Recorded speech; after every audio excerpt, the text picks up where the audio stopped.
Good morning guys. मैं सुबह उठकर पानी पी रही थी। एक्चुअली आज नवरात्रि का लास्ट डे था और मुझे भोग भी लगवाना था भगवान जी का। तो मैं नहा धोकर तैयार हो चुकी थी, बाल सुखा रही थी। फिर उसके बाद बहुत दिनों से मैंने अपनी बेडशीट नहीं बिछाई थी। एक्चुअली मेरा वीकेंड ऑफ नहीं था, तो आज मैंने अपनी बेडशीट बिछाई। देखो गाइस कैसी लग रही है, अच्छी ना। फिर उसके बाद मैं फटाफट किचन में गई। किचन में जाकर स्लैब साफ़ किया, क्योंकि मेरे को स्लैब इसलिए साफ़ करना क्योंकि बहुत दिनों से गंदा हो रहा था। फिर उसके बाद मैंने भगवान जी के लिए हलवा बनाने की सोची कि मैं इस चीज़ का भोग लगाऊंगी। तो मैंने बहुत कम क्वांटिटी में हलवा बनाया। मैंने तेल डाला, फिर तेल डालने के बाद उसमें सूजी डाली और सूजी को फिर मैं अच्छे से मैश करने लगी ताकि वो जल ना जाए। अगर जल जाती तो फिर वो बेकार हो जाती। फिर मैंने फटाफट काजू किशमिश काटे छोटे छोटे। फिर उसके बाद मैंने उसे हलवे में डाला। हलवे में डालने के बाद फिर मैंने चीनी डाली हलवे के अंदर कि मैं चीनी डाल दूँ। तो मैंने 3 चम्मच चीनी डाली, क्योंकि एक्चुअली यहाँ की जो देखो गाइस कैसी लग रही है मेरा हलवा, मस्त ना। फिर उसके बाद मैंने पानी डाला हलवे के अंदर और फिर आपको दिखाने की चाह करी कि मैं चलो आपको दोबारा दिखाती हूँ। देखो गाइस ये हलवा मेरा रेडी हो गया है।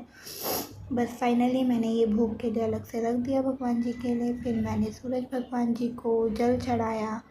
जल चढ़ाने के बाद मैंने 3 चक्कर लगाए। 3 चक्कर लगाने के बाद मैं अपनी पूजा करने के लिए चल पड़ी।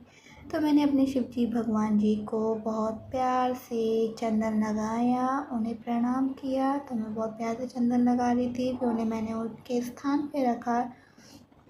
फिर मैंने अपने सारे भगवान जी को भोग लगाया।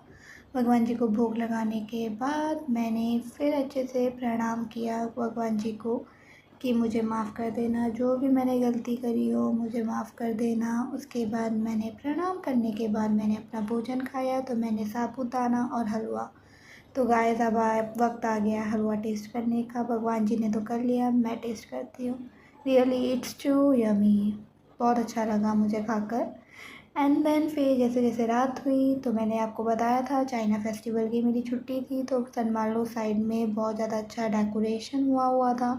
तो फिर जो मेरी रूममेट थी वो तो हांगकांग गई हुई थी। तो मैंने सोचा कि चलो मैं रात को बाहर ही घूम कर आ जाऊँ। तो बाहर निकलने के बाद गाइस दिवाली वाला फील आ रहा था रियली। इस टाइम पे मैंने इंडिया को बहुत मिस किया। फिर मुझे एकदम सडन याद आया, ओ माय गॉड अक्टूबर आने वाला है और दिवाली भी आने वाली है। सो रियली गाइस इस टाइम पे थोड़ी सी मैं सैड हो गई थी। फिर उसके बाद चलो फिर मैं आपको दिखाती हूँ, ये मेरी स्ट्रीट है, मेरा नॉर्मल गलियाँ है। तो